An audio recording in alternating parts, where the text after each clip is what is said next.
లూకాసు వార్త 22వ అధ్యాయము 26వ వచనమును ధ్యానించుకుందాం.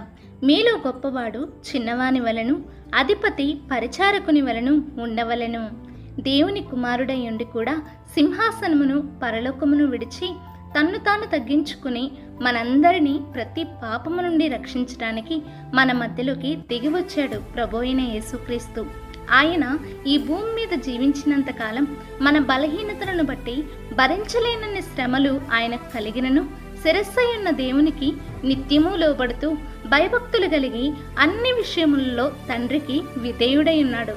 సమస్తము యేసుక్రీస్తు మూలముగా కలిగినను ఎప్పుడూ కూడా మన మీద ఆయన అధికారం చూపలేదు.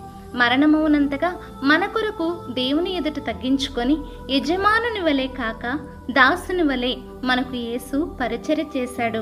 మన కొరకు ఆయన చేసిన త్యాగం మాటల్లో వర్ణించలేనిది. మరి ఈ లోకంలో మనం వేటిని బట్టి అతిశయిస్తున్నాం? దేనిని బట్టి గొప్పవారమని చెప్పుకుంటూ ఉన్నాం? ఈ భూమి మీద మనం కలిగి ఉన్నవన్నీ ఆవిరి వంటివే. శాశ్వతమైన ప్రతి ఆశీర్వాదం మనకు క్రీస్తు రక్షణ ద్వారా అనుగ్రహింపబడినదే గనుక వేటిని బట్టి కూడా మరి దేనిని బట్టి కూడా మనల్ని మనం హెచ్చించుకోవడానికి, అతిశయించడానికి మనకు అర్హత లేదు.